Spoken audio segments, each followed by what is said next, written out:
Okay, hello everybody. This is Dr. Annette Feravich. Got to get my lights a little bit better over here, I see. Let's start with this one. And thank you for joining me. I am with Healthy Mind, Body, Spirit, as you likely know. And you can find me on the internet at www.healthymindbodyspirit.net.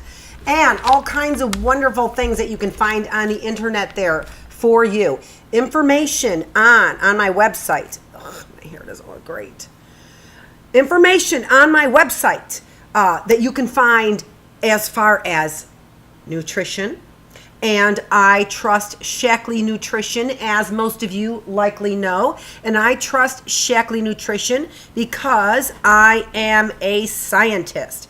And as a scientist, not a lighting technician,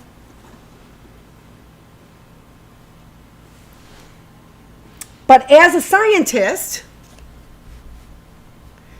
I'm going to just pause this in just a minute because I'm going to get a couple other things organized before I start on my, ooh, that looks a little better, doesn't it? Not such a shiny forehead. All right, so I am going to take un momento to get just a little bit more adjusted here and just go backwards or forwards. We're going to get started in just a minute on talking on finishing up from last week, because if you remember, my best friend stopped over. I had seen her, and likely you knew that I had seen her because I said I had seen her over the weekend. She's a 3-hour drive away, and she left her purse in my car, and so she stopped by. I know, hard to explain, but that's what we call purse panic in women's world. All right, so there were a few more slides that I had to finish off for you. And so I am going to pop up those slides.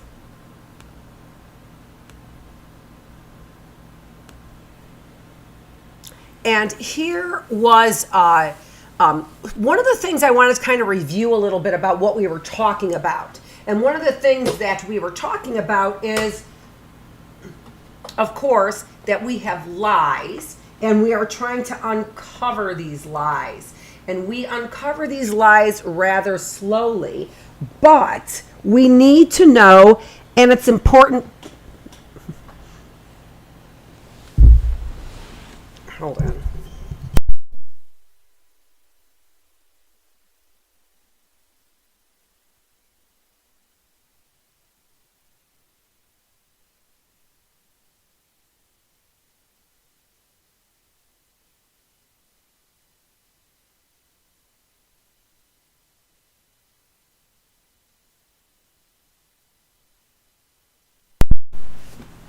We need to know, and it is important for us to know, the lies that we believe about ourselves.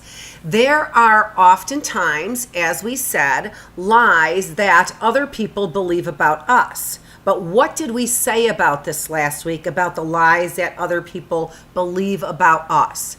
What did we say about the lies that other people believe about us? I'm going to stop there, and I'm going to let you think about that. I'm going to be right back.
All right, so the question is, well, I went to go get some pen and paper and adjust my hair. I'm sorry, but knowing that I don't have any makeup people here, and I do this mirror thing over here.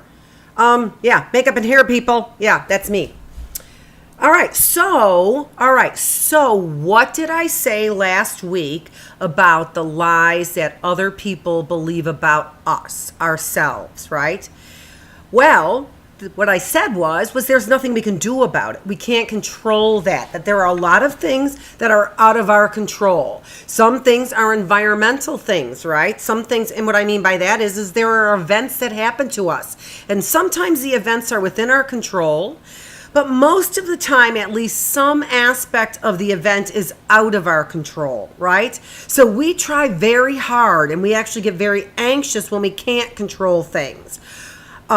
However, so what do? So we try and control things. And this is where we become performance-based. We become performance-based. All right, we're going to talk about that a little bit later on. What does that really mean? But what I want you to do is I want you to think about whether or not you believe that you tend to be a performance-based individual. All right, and I'm not going to explain it. Whatever you think that means, I want you to think about that. All right. So are you performance based? All right. And so again, there are many things then that we can control. So let's say, as an example, we have a son or daughter that is getting married, right? Well, of course we know, let me see which light is the offensive light, not that one. Of course, we know that we can help our child plan that wedding. And we have experience, and some of our experience might even be border on expertise, right? For some of us, maybe we've had lots of experiences with weddings, right? All right, so we plan and we organize and we help contribute with those things and giving people advice, giving our loved ones advice, right? Okay. However, we do know that, gotta get that light a little bit better. Is that the one that's, no, there. But we know that we cannot control everything about that event. Because it's not even our event, right? It's not even our event. It's our children's event. And so trying to control some of those things really becomes futile. And now think about this with regard to feelings of anxiety and then eventual depression. Remember what I told you. Anxiety, we know as psychologists, anxiety is a precursor to depression. It's a precursor to depression because anxiety is the resources that we're using up in futile directions. That's why we feel anxious. We're not accomplishing what we want to accomplish. And then what we end up doing, if we don't accomplish the things that we want to accomplish, what we end up doing is we feel what psychologists call helplessness. Okay? All right. So we end up giving up is what we end up doing. So we want to figure out ways that we can feel more control in our lives. Now, that doesn't mean we dominate. That doesn't mean that we become control freaks. What that means is that we understand, remember what we said last week? We said the serenity prayer, didn't we? So help me to change the things I can change, right? Help me to, no. You know what? I can't even believe this. All right. And the wisdom to know the difference, right?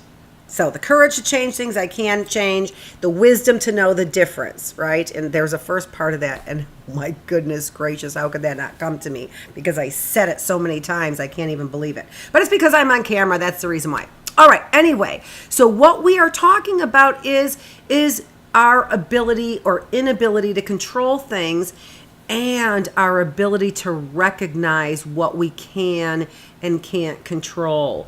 That is a wonderful strategy. So when we begin to recognize the things we can control, what we recognize is that most of the time what we can control is ourselves. And so we can't control the lies, for example, that other people might tell about us. And this is the thing about that. So what do you go to your therapist for, right? Not to have that great big square in my face. Ooh, ooh, ooh, lighting genius. Lighting genius. There we go. I think I'm getting this a little bit better.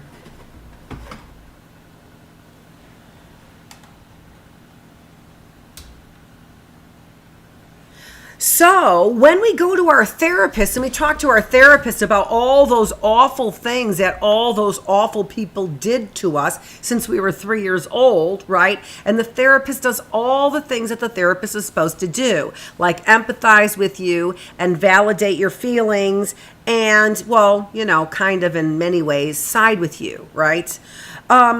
Because that's what you want. You want somebody to champion you, right? However, when you get into, in particular with a therapist, when you get into all of those events and all of those other people that neither you or your therapist can control, well, then where are you? Right? Well, then where are you? Lighting again. Well, you are left with the only thing that you can control. And might I say, once again, that's the difference in my therapy. I help you focus in on those things that you can control, which is yourself. And very often that can be painful. That can be extremely painful.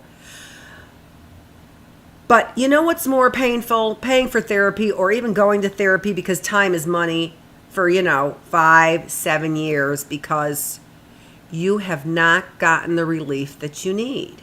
That's even more painful. We go to therapy for relief. Okay, and my job here on the YouTube videos is also to get you to see some of the concepts that are associated with my transformational therapy, because right now what we are doing is, of course, we are doing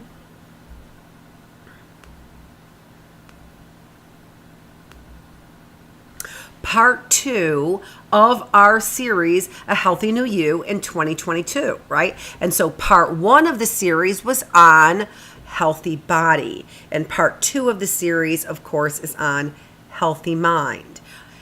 Now we are on episode number 5. And episode number 5 is talking about lie number 1. So last week we talked about, again, we were ending up talking about a few things regarding lies in general. And then I got interrupted. So now we talked a little bit about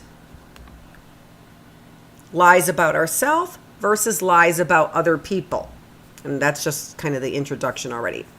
Now I want to remind you a little bit about being triggered and some of the things I want you to be aware of about what is going on when we are triggered.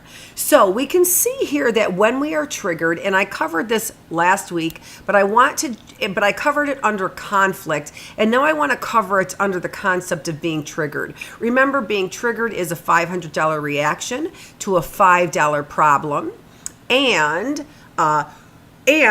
when we are triggered in whatever way, it creates internal conflict within us. And so what do we have a tendency to do? Well, instead of being open-minded and looking for all kinds of possible answers, we commit to our own stringent values that we are certain of. And again, we can see many examples of how this is occurring and the kind of chaos and conflict that's triggering people across the board. So I want you to think about these things on a broad scope, right? We are being triggered by many things, like the way that other people are taking control of our health care decisions. Many of us are being triggered in many ways, no matter what side of the aisle that you are on. Many of us are being triggered by things like the economic or inflation, right? The economy that we're facing right now. So we have great price increases, and those are things that we see we have no control over or very little control over. We are being mandated healthcare decisions, and so that's another thing, whichever end of the aisle you're on, that's something that creates feelings of no control.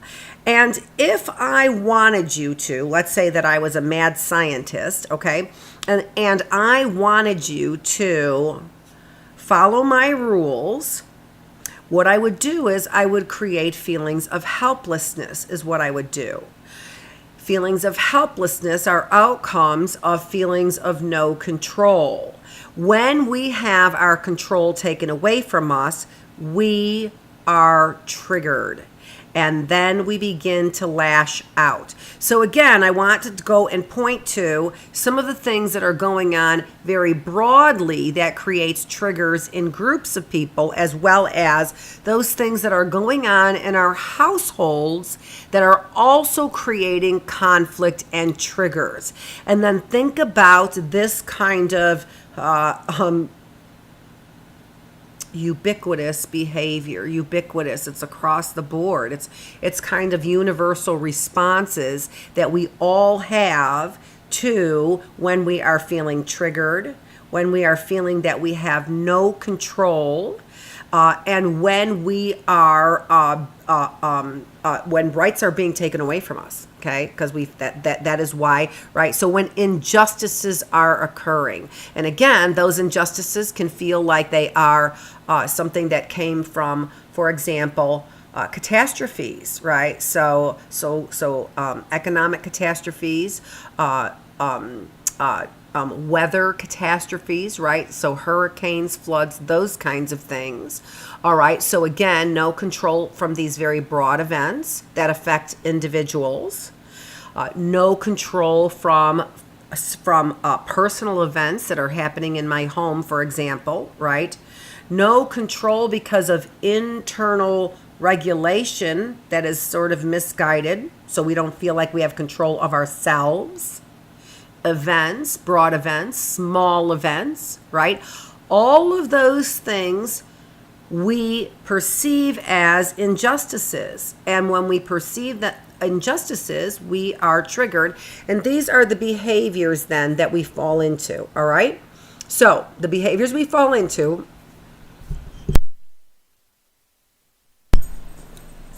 include, again, we go from uncertainty to commitment. We commit to our ideals. We go from open perception, right? What does perception mean? Well, perception means that we are opening up our senses. What do we use to perceive? We use our 5 senses to perceive. And so, too loud. All right, and so, when we are opening up our senses, our eyes, our ears, all of those things, touches, right, feelings, those kinds of things all go into then making our decision. But when I am making commitments to my own values, what I'm doing there actually is I'm going back into and utilizing my long-term memory to determine those values. I am open to new information when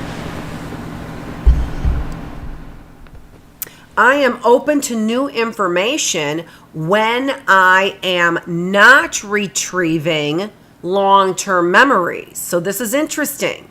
So I am open to new information when I am utilizing the information that is going on in the event right now. I call that online, all right? I call it online. We're processing information in real time. We're processing it online, right there.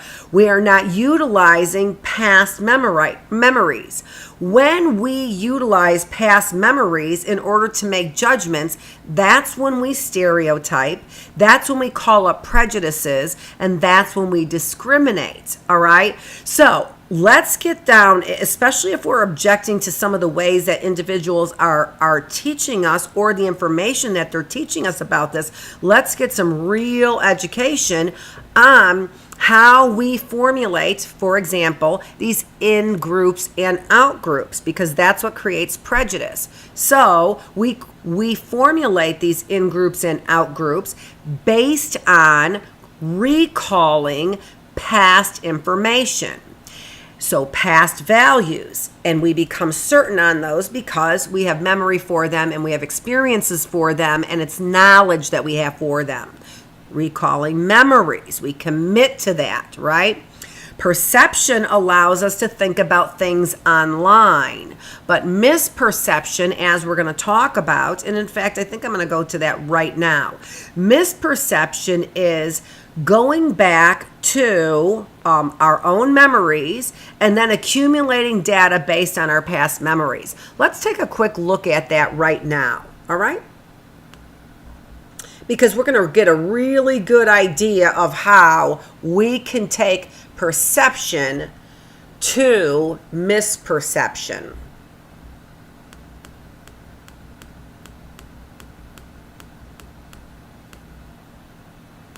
Okay.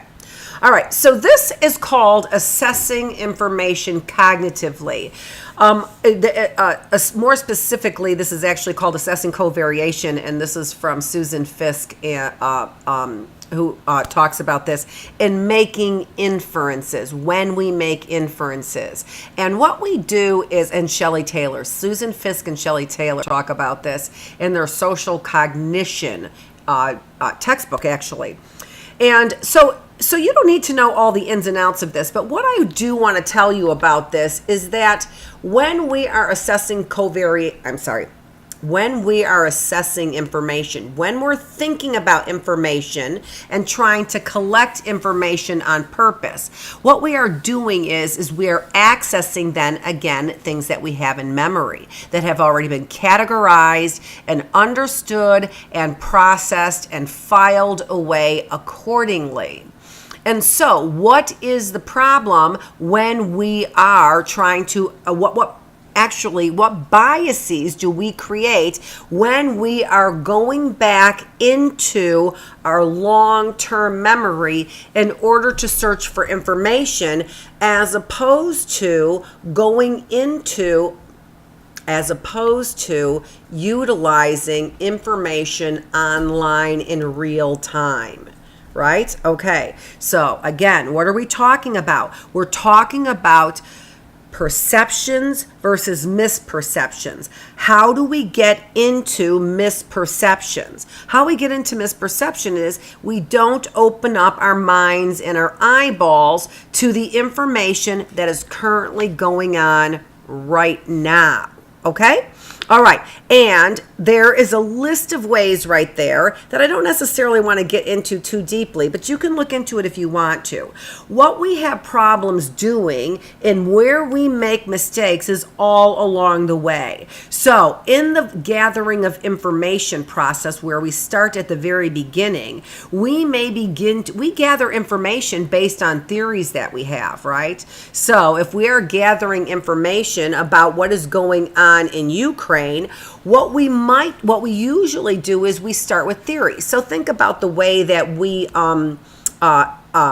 go and access information on the internet, right? So think about how we access information on the internet.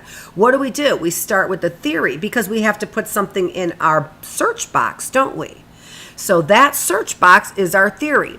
So that begins to bias our information right from the get-go in one direction. And we're not even going to get into the algorithms that go behind what they're going to shoot out at you as hits, right? Okay, we're going to talk about that some other time.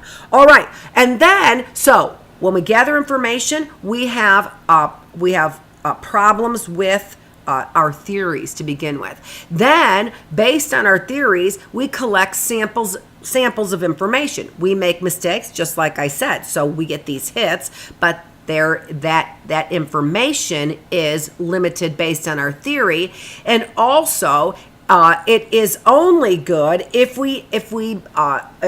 our expectations are open to all kinds of information. Otherwise, we begin to make what we call sampling errors. And then we make other errors as well. Interesting errors like regression to the mean. We think, for example, that our team, because it's on a winning streak, is going to go all the way to March Madness.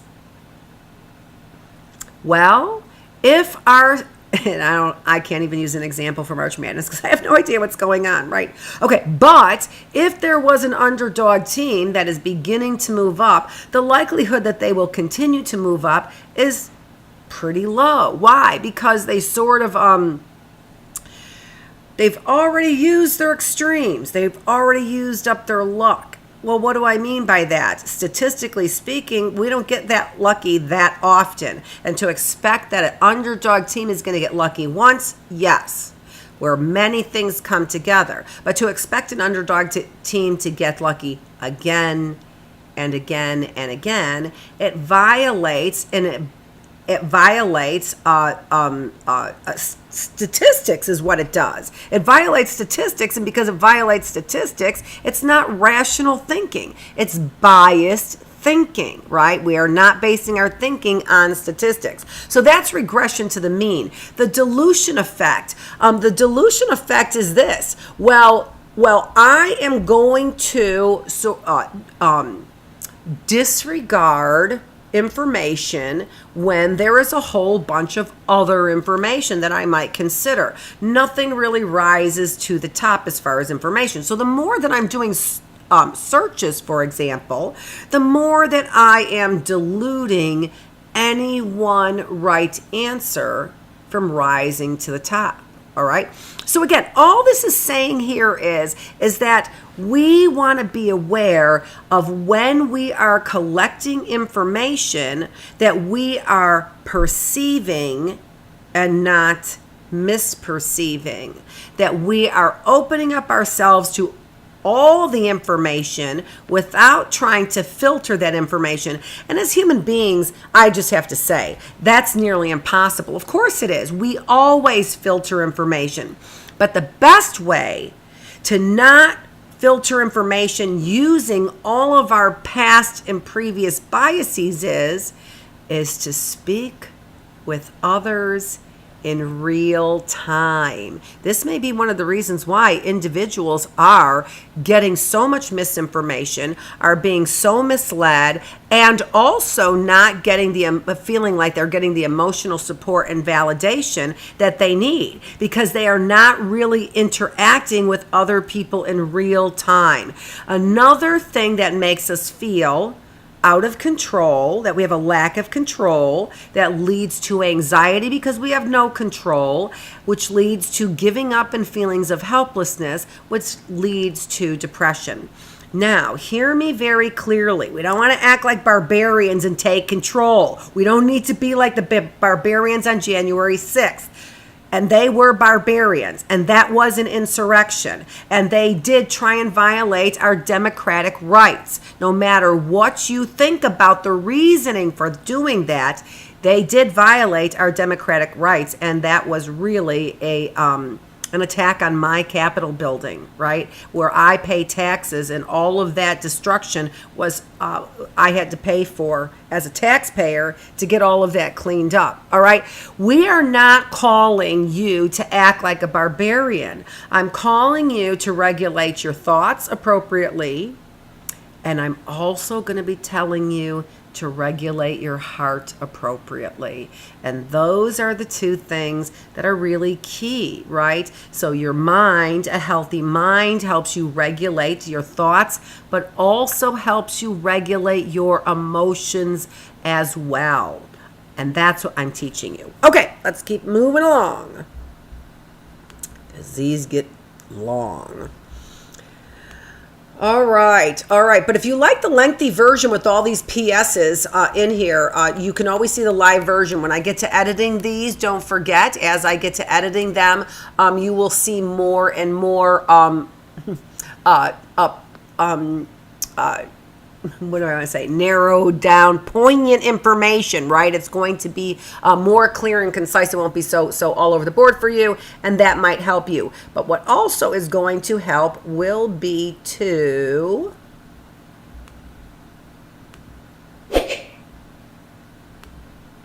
please remember to like my videos, subscribe to my videos, and also share my videos as well. That really, I'm telling you, I know I'm speaking your language. And if you want the power of a coalition, which we're going to talk about in a minute, a coalition, what does that mean? That is few versus many, the bottom there. So if you want to formulate a coalition, as we do need right now, a coalition, and I'm speaking your language, make sure you do what I asked you to do. So make sure, once again, you are subscribing to my videos, liking my videos, sharing my videos, and getting notices when I'm online, especially live, because I could really use some participants in all of this, right? And let me know that you like what you hear. Okay, although I know it's really hard because these live videos are so long. All right, so again, what are we talking about here? I want you to recognize when you are engaging in these behaviors, because all of these behaviors, they escalate your feelings they escalate your triggers, because they escalate feelings of conflict, whether or not those feelings of conflict are internal or external. Or I should say, whether or not those feelings of conflict are external to you, right? Somebody's causing a feeling of conflict, or there is, remember from last week, cognitive dissonance. That is what's triggering us. So what can we do? We can pay attention to those things that are in the left-hand column and avoid the things that are in the right-hand column here. So pay attention to soft tactics, avoid hard tactics, right? Avoid hard tactics like mandating health care. Reciprocity, what did we say about that? I give to you, you give to me, versus retaliation. I feel an injustice happen, and so I'm going to take all I can get. Irritation. It's okay to be irritated, but it should lead to open discussions with people who are experts in the area. And then that should alleviate the irritation. But if we don't, we remain feeling out of control, that we have no control over our circumstances, and then we lose control over our emotions. It leads to anger. And again, few versus many. What are we saying? We say that we then build coalitions is what we do. And that's what we saw on January 6th, for example. We can build positive coalitions, right? We can build positive coalitions. And remember, what are we talking about? We literally really are talking about the differences between spreading fear, and in my book, the opposite of fear is love. What do you want to do? We can build coalitions that spread love and not fear, that spread information and social interaction, right? Because that leads to greater perception, greater understanding, right? I don't mind being uncertain, which also means being vulnerable, doesn't it? Right? If I am uncertain, I am vulnerable. It's the reason why a lot of us like to be certain in our, we act like we know. It's the reason why we act like we know. Why? And we make a commitment to one side or another, because feelings of uncertainty make us look like we don't know what we're talking about, right? That we don't have a great knowledge, all right, about things, all right?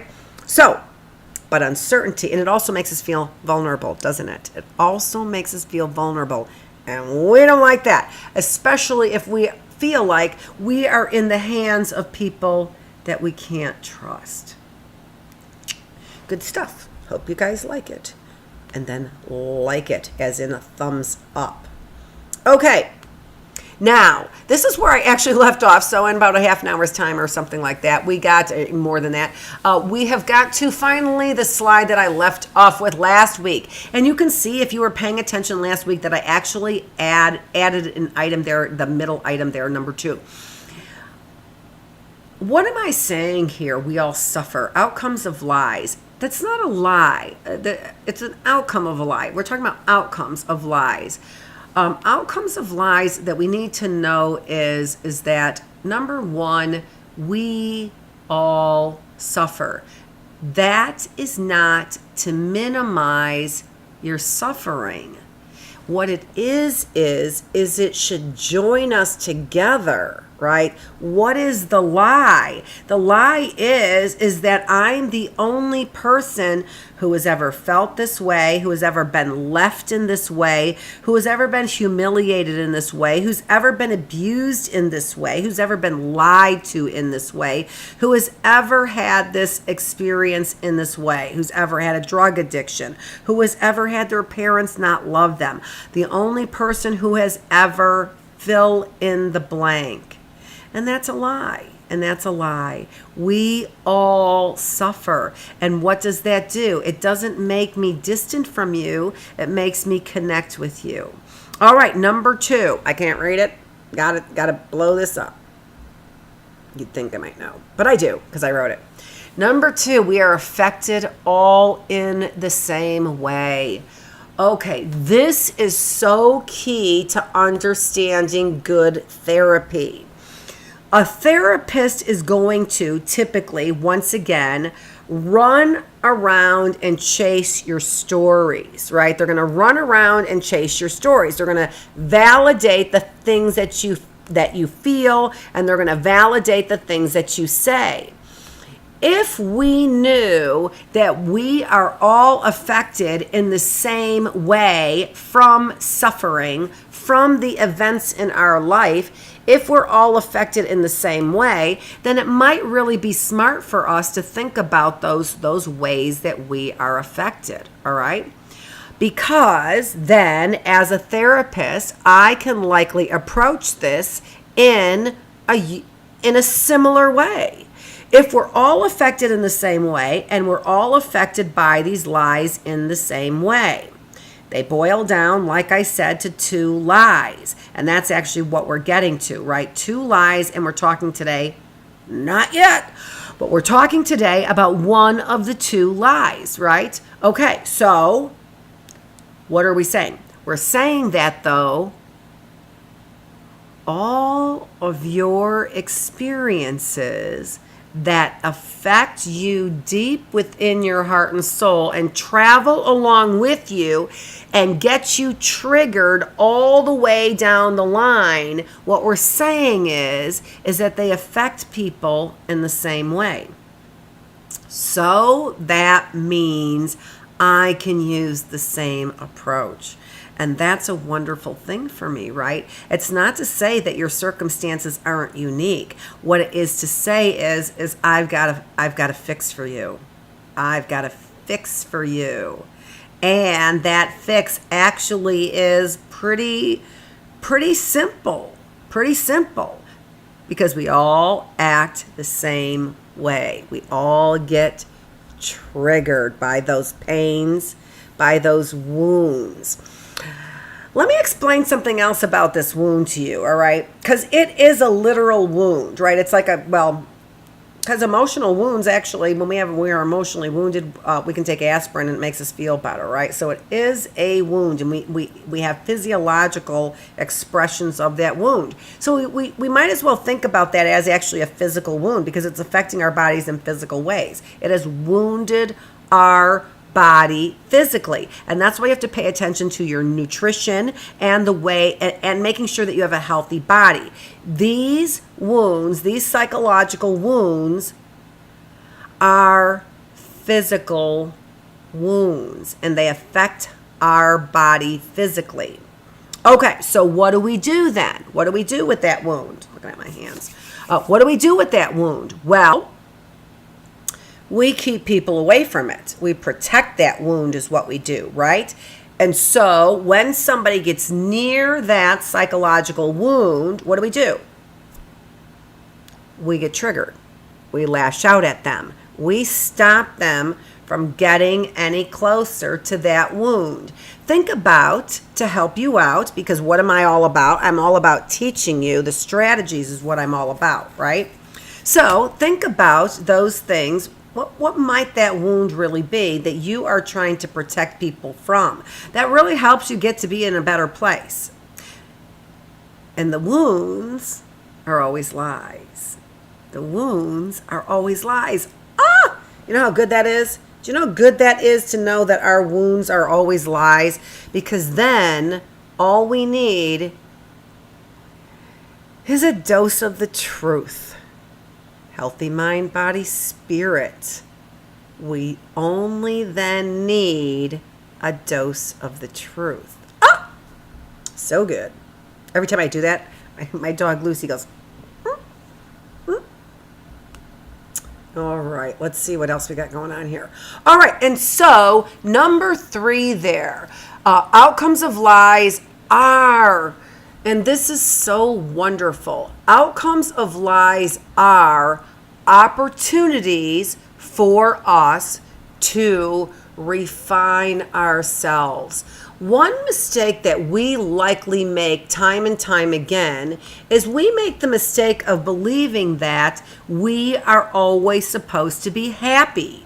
And so when we aren't happy, we look for fixes. And the only allopathic path that we have right now is pharmaceuticals. So that's what we do. That's what we were taught. We were taught that we were supposed to be happy all the time, and that when we're not happy, there's something wrong with us. And more specifically, we're taught that what is wrong with us is biological. It's chemical. It's something chemical and needs to be fixed chemically. All of those are lies. They're lies. They're lies. We don't have to fix those things chemically. And also, we don't necessarily have to fix them. Now, there are things we do have to fix. We have to fix our lies. That's what we're saying. We all experience these outcomes in the same way. And they all manifest themselves in 2 lies that we believe. And what do we need to do? We don't need to go from unhappiness to happiness. What we need to do is we need to uncover the lies. And then the natural process of being mentally healthy, not without sadness, but being mentally healthy, the process of being mentally healthy is a process that refines us. It's a process that we are refining ourselves all along the way. Oh my goodness gracious, are you taking notes? Because this is good stuff. I hate to be the one to tell no audience at all right now. All right, moving on. All right, so what are we looking for? Well, if we're uncovering lies, we are obviously looking for truth. And I love that picture there because what is truth? Truth is something that we believe in our hearts. Truth is something that we believe with all of our heart. With all of our heart. Think about something that you believe with all your heart, right? You likely believe some things about the healthcare and the process that's going on in pharmaceuticals. And you likely believe something about the food. And you likely believe something about taking care of our Great Lakes. And you likely believe something about your mother. And you likely believe something about your father. And those beliefs that you have that you feel down deep in your heart is truth. That is truth to you.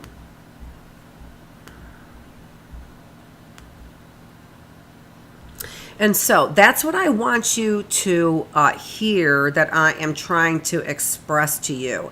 I am trying to express right now what is not what is a capital T truth. What is the sort of unmitigated, unchallenged, unadulterated truth with a big T, capital T.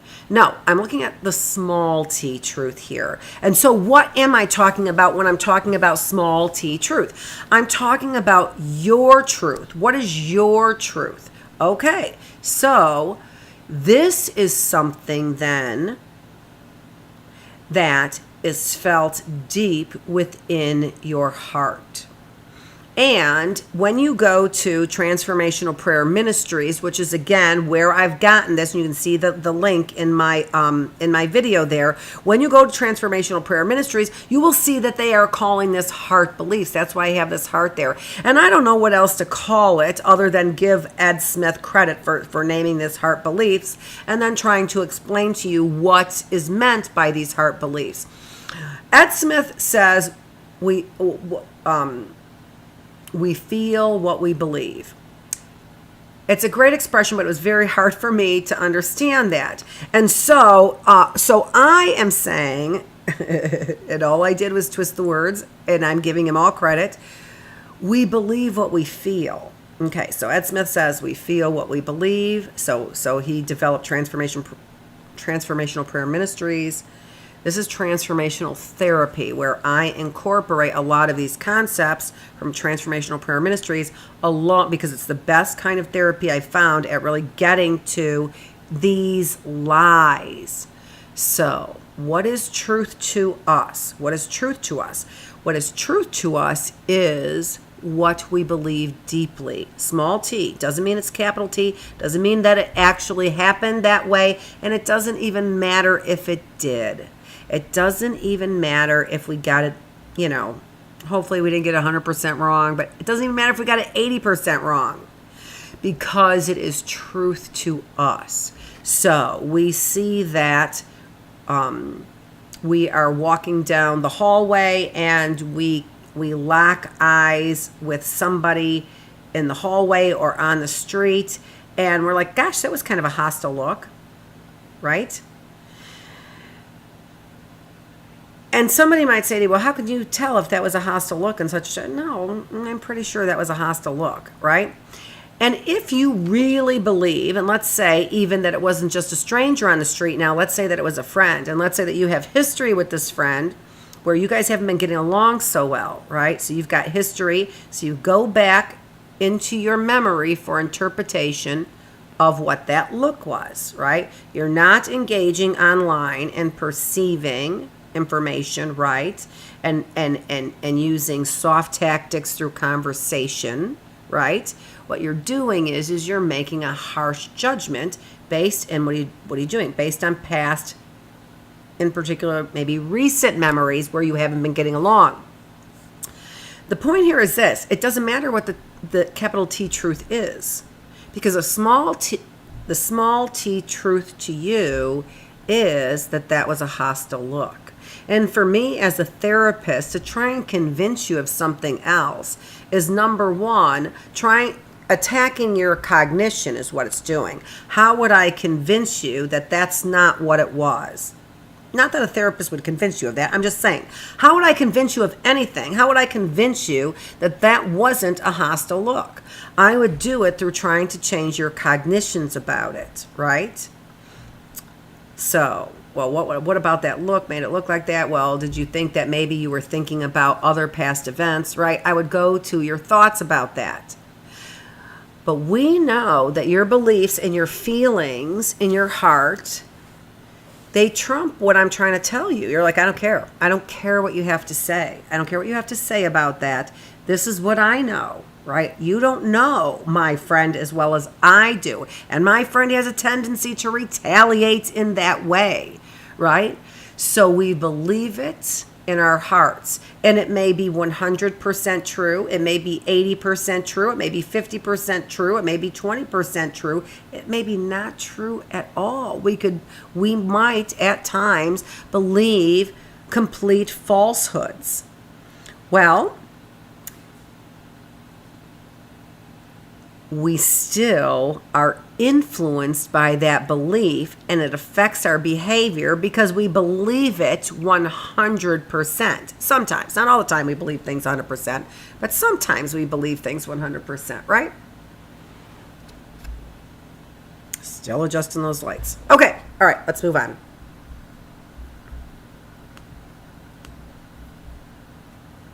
So that is truth. What we are saying is truth, is what is true to us.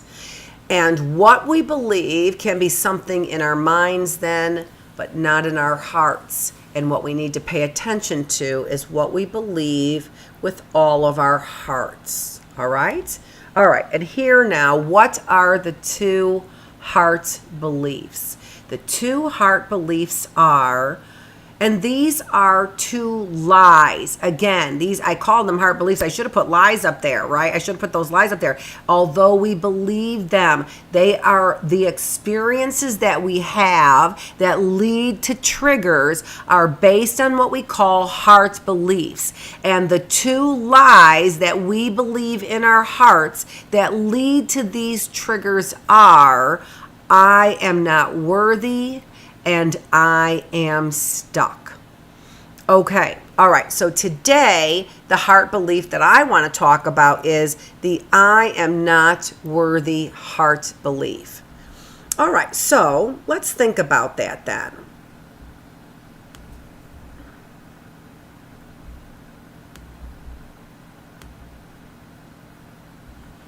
We talked last week that these heart beliefs then, all right, any beliefs that we have, but we're going to talk now about heart beliefs, all right, can be blatant beliefs that we have, blatant lies that we have, right, or hidden lies that we have. All right, so these beliefs that we have, right, or these two lies that we have, they can be blatant lies that we believe, or they can be hidden lies. When we are talking about these two lies that we have, these lies that we believe are hidden lies. These two lies that we believe are hidden lies. They are based on biased information because typically we do not know our biases. So, and they are based on misinformation. So both of these are hidden from us. Biases are hidden from us. These are the ways that we believe misinformation. We believe misinformation about ourselves. So those are biases, and those are hidden from ourselves. But also there are times where we end up from the outside getting information from other people, and that is misinformation that we don't know it's misinformation. So let's say, for example, that you have a grandmother who says that you will never amount to anything. All right? So that, of course, is misinformation. Of course it is, because we always have successes in our lives. None of us is 100% failure. If we were, we wouldn't be here. We wouldn't still be alive if we were 100% failure, right? So you've managed to live this long. You cannot be 100% failure. So what you're being fed is a hidden lie that is misinformation from somebody else. Now, what do we say when, okay, biases though, what is that? That's when we end up then having or believing internally lies about ourselves. It's the way that we automatically misrepresent information in gathering information, for example, right? And so when we have somebody say, for example, you'll never amount to anything, that's misinformation. The misinformation is hidden from us, right? We believe it is accurate information. It came from our grandmother in this example, right? In this example, it came from our grandmother. So we believe it's accurate information. It is hidden from us that it's misinformation. And then the effect that it has on our perceptions of other people, for example, So we believe that other people always look at us as failures as well.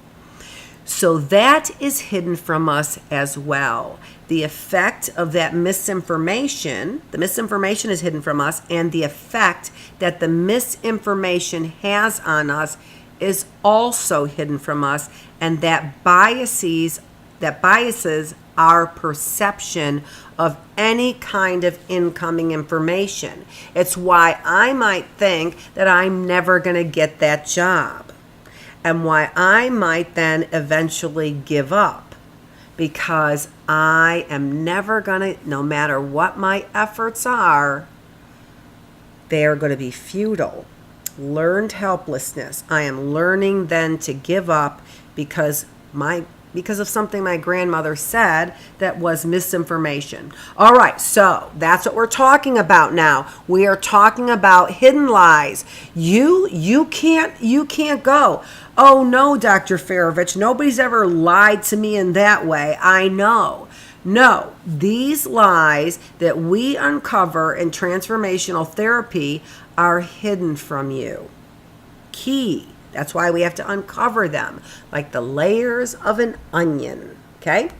All right.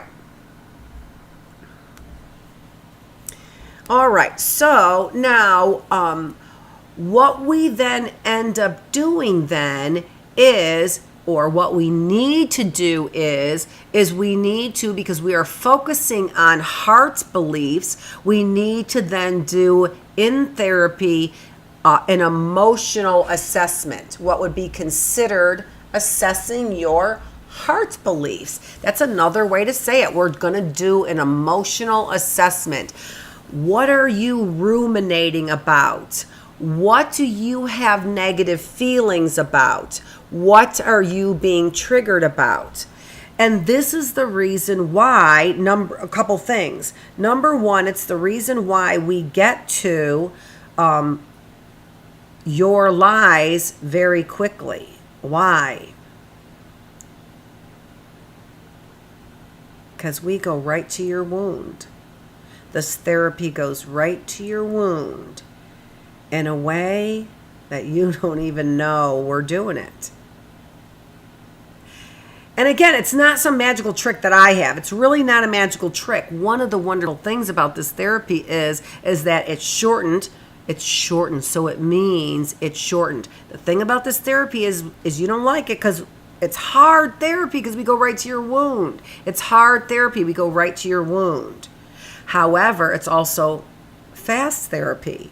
You don't have to be here for years. And also, it is also a learning experience where you learn your own strategies to be able to tackle these kinds of heart beliefs. Because you are the one who knows what those heart beliefs are more than anybody else. And imagine that. Imagine if you could learn how to tackle those heart beliefs as they begin to come up. You can reduce those lies that you believe that are so detrimental to you. I am not worthy and I am stuck. Next week, we're going to talk about I am stuck. But this week, we're talking about I am not worthy. The lie number one. The last thing I wanted to talk to you about here, so as we begin to uncover these lies, there's a lot of things that you need to consider, right? One of the things that you want to consider, or that you will, not that you want to consider, one of the things you absolutely will consider is this. You will consider whether or not you actually are worthy. Now think about this. Think about if somewhere along the line, somebody made you feel like you would never amount to anything, right? Somewhere along the line, that had a beginning. And the beginning of that, because we know it's triggering you today, the beginning of that created the biases that you have after that, right? All of those subsequent biases that began to make every situation crooked. In gathering data, I'm not gathering the right data. It's based on the wrong theory, a lie. I'm not worthy. right? So you begin to gather data then that my boss thinks I'm not worthy, my wife thinks I'm not worthy, my children think I'm not worthy, and we gather data based on this faulty theory, right? And then what do? We begin to, it is called goal dependent automaticity. Goal dependent automaticity.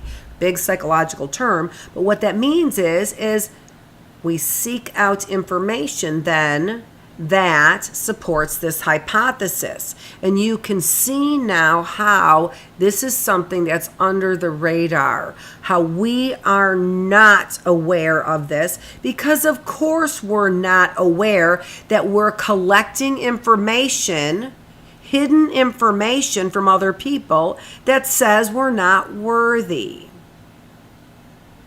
Isn't this great therapy, right? Isn't this great therapy?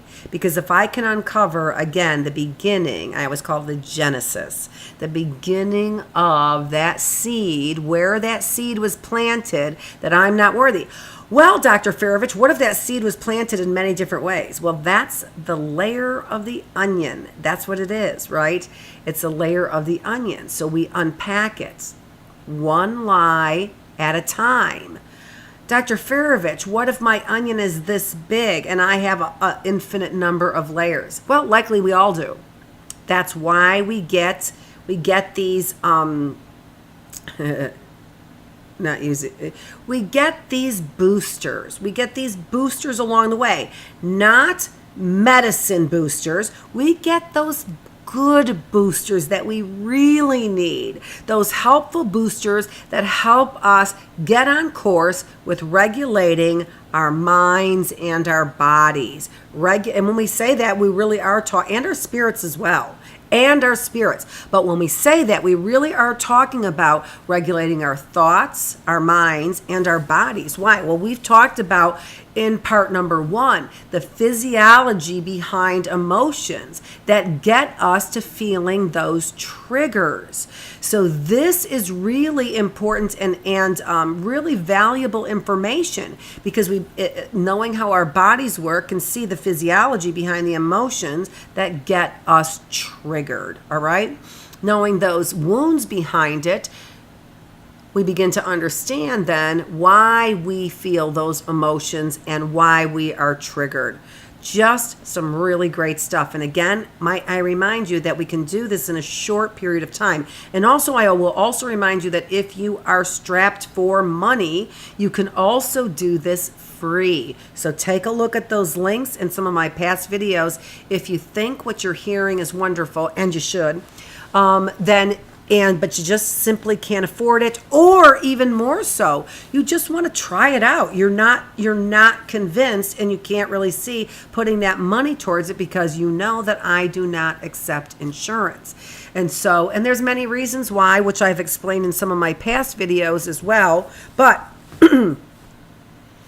if you are afraid of that price, and what I do is I group my therapy in groups of 3, so it's $150 for 3 sessions, and 3 sessions will get you some real important relief, some real critical relief, and also a couple skills. 6 sessions will get you great relief. You will experience great relief, and you will begin to see how this process is done on your own, and the value in doing it on a regular basis to yourself, and then maybe even getting other family members involved in it as well, so that all of you can really become mentally healthy. It starts with physical health. I really believe it starts with physical health. You can't know if you are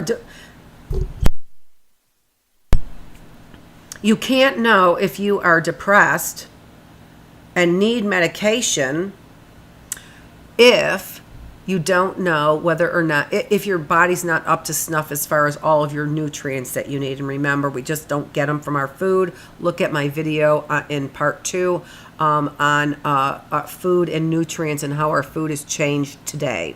All right, for more information on that. All right, keep moving along. I actually am almost done.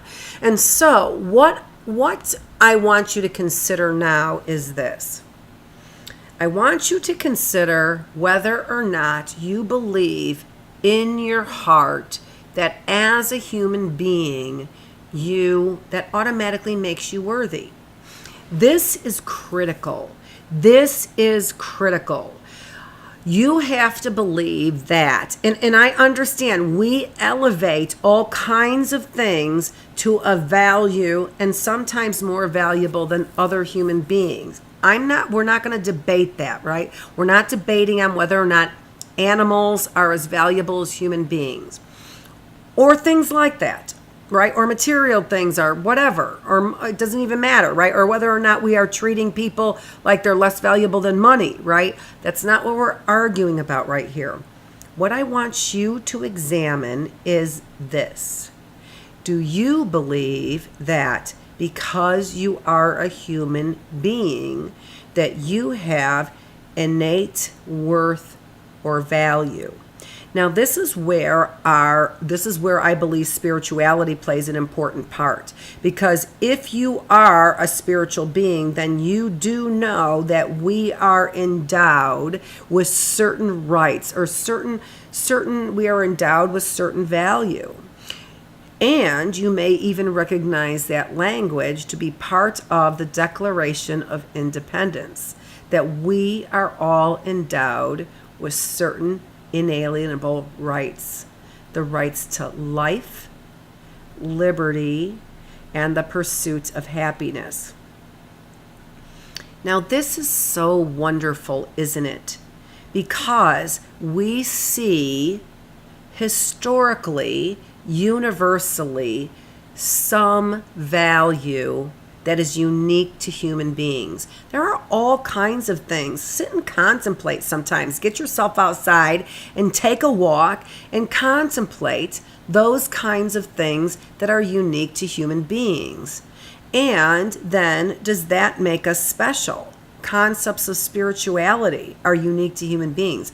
Concepts of time, such as future, are unique to human beings. Which also means then concepts such as hope are unique to human beings. Let me also tell you something else. That this anxiety that we feel because we have no control, that I have said leads to then this internal conflict, this dissonance that we feel inside of ourselves, that leads then to giving up and learn helplessness. And like I said, it leads to depression, right? What that depression eventually leads to is, as we've said, giving up, but more broadly, a sense of hopelessness. So what is in jeopardy when we feel we have no control? What is in jeopardy is our hope.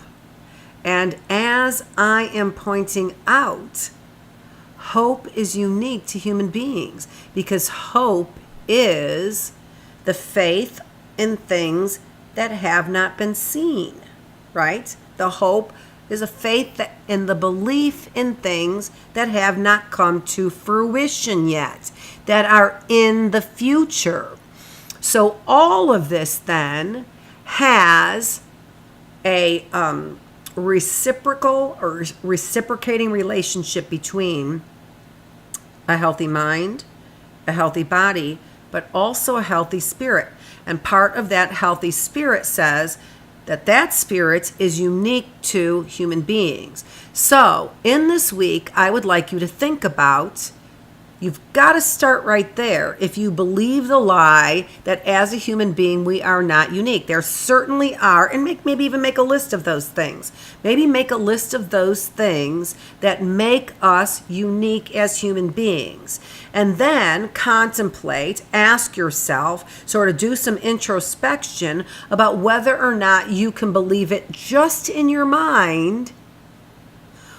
Or do you really believe it in your heart that human beings are special? That we have been endowed with inalienable rights, rights that nobody can take away. Life, liberty, and the pursuit of happiness. All right? Are you, as a human being, special and deserving then of those rights? Okay, so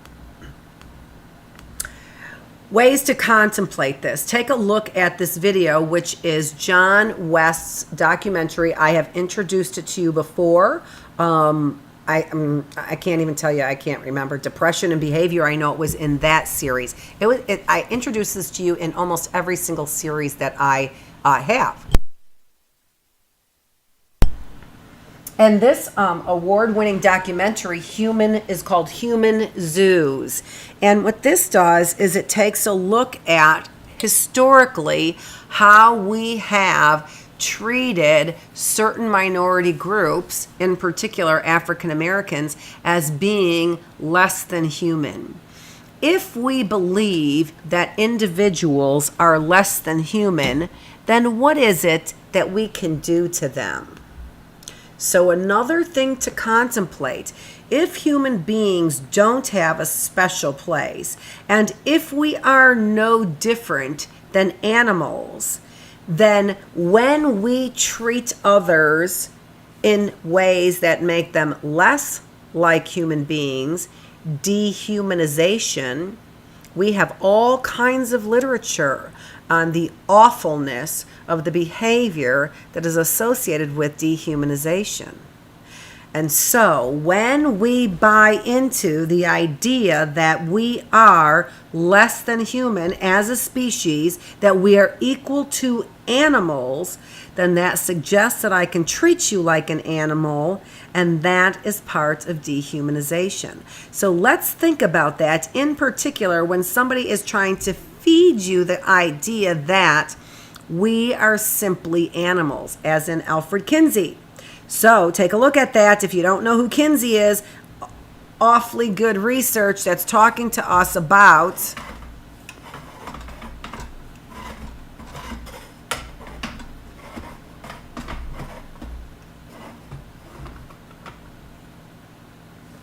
still with the lighting. And this is, no, that's not giving me the shiny head. Hold on. If I did that, if I did what? Oh, if I did that. There we go. Okay. All right. No shiny head. Getting better. Oh, yeah, right. Getting better at lighting. Anyway.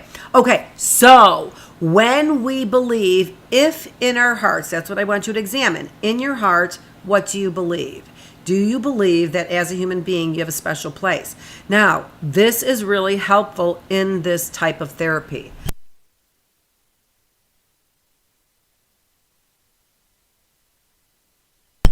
It is sort of the essence of this type of therapy. But don't think that just because you really don't believe that in your heart, that therefore that means that you're not equipped to take on this type of therapy. You absolutely are. All right, moving on.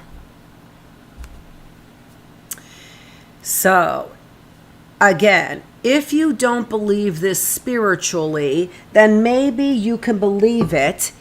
And this is, again, it's important to me and critical that you get this in your heart beliefs. We've sort of given you enough information on differences between head belief and heart belief. So, those differences then, move over here, Annette.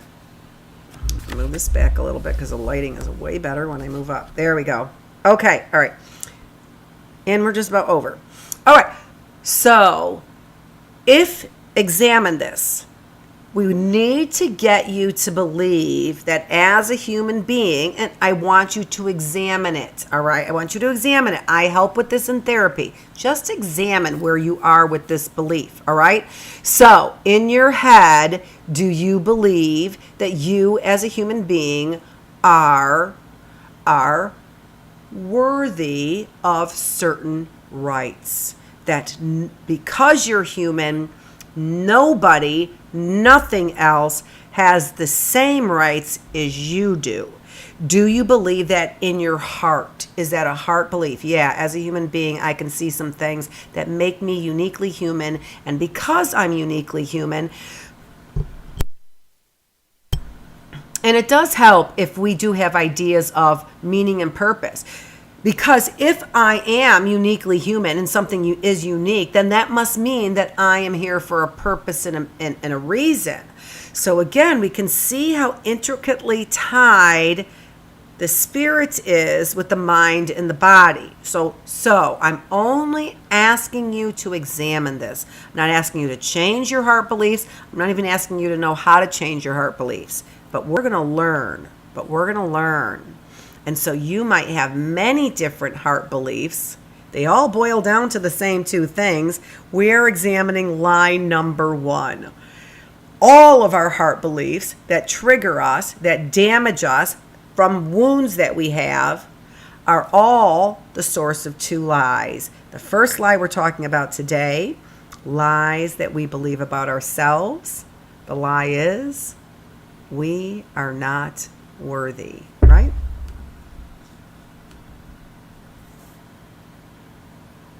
Lie number 1, we are not worthy. Okay, so if you can focus on, maybe you are not quite a believer in these concepts that because we are spiritual beings, that makes us special and unique and valuable. So maybe you don't know that from a spiritual or religious perspective because you've never been taught that. But maybe you can believe it from a American perspective. So we here in the United States, we believe that we have been endowed, as I've said several times during this broadcast, with certain unalienable rights is the word. And these certain unalienable rights include the right to life, liberty, and the pursuit of happiness. And the pursuit of happiness means that we can get these in a variety of ways, right? That we should be able to pursue our own destiny. We should be able to pursue and have advantages to pursue our own meaning and purpose in life, right? So, all right. So wonderful things that we have learned here today. The last thing I want you to concentrate on as far as feeling that you are worthy is I want you to think about this slide here.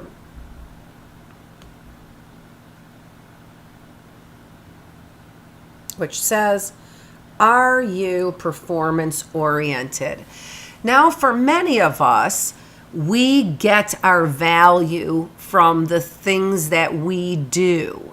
So, also consider this, that do you get the value, your value from the things that you do? And that if you were not doing those things, that you would not be of value. You in particular, that you would not, I don't want you to talk about somebody else or think about somebody else and their value. I want you to think about your value as a performer, all right? And then in your value as a performer, what I want you to think about is if you were not performing at that level, would you be less valuable? And would your value decrease then?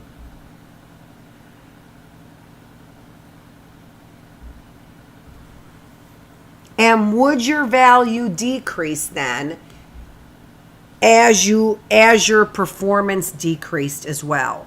That's what I want you to think about. So if you are performance driven, then you would likely believe that your value decreases when your performance decreases. So that's another way for you to consider.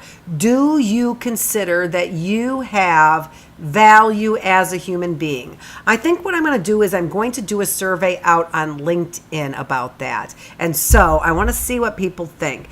Do you feel that just because you are a human being that you are more valuable?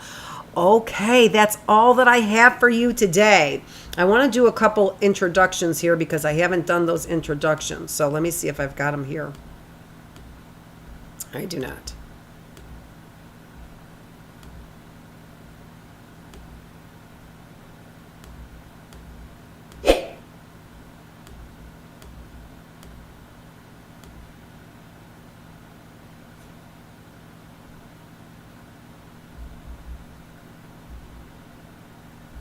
So here, don't forget, I'm going to start that over again.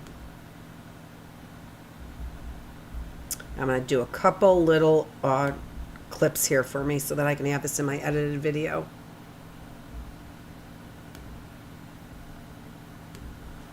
So don't forget, you can find me at www.healthymindbodyspirit.net.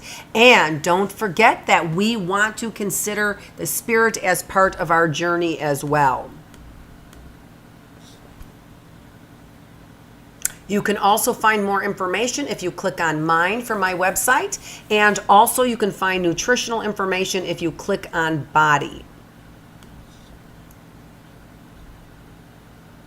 If you want more information on transforming prayer, make sure that you go to www.transformationprayerministries.org, or you can take a look at Oak Point Church, and there you can get signed up for free, what they call transforming prayer.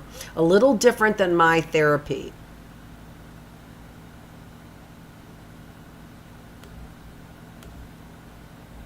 There we go. That's what I'm looking for. So this is part 2 for our series in A Healthy New You in 2022. Part 2, we are focusing on healthy minds, and today what we are focusing on is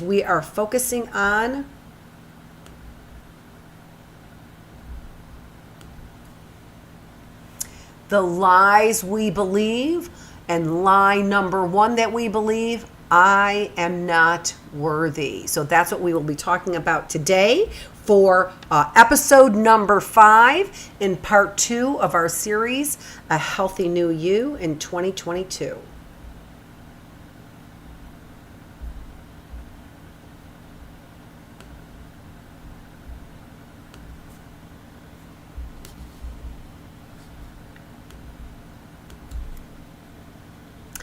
And as you can see, so today we talked about episode number 5. We talked about lies, and the lie is we are not worthy. And you can see next week on April 3rd, if you can believe that.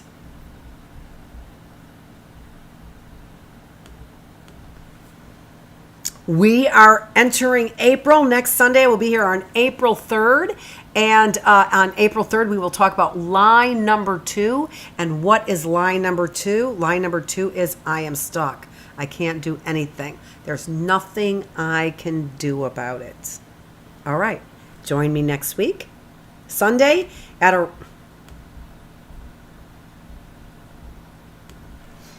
Join me next week, Sunday, at around 4:30. I'm getting closer to 4:30. We're not 4 o'clock anymore. Join me next week around 4:30 at here, live on YouTube. And don't forget to make sure that you like my videos and subscribe to my videos, and share my videos. I've said that already a bunch of times. And make sure that you go out to my website and find out some nutritional values that we have, and more information on the therapy, and more information on this in particular, Transforming Prayer Ministries. So www.healthymindbodyspirit.net. And this is Dr. Annette Feravich, and enjoy the rest of your Sunday. As you can see, we are changing lighting all over the place here because we are enjoying the sunshine. So get your vitamin D and get outside.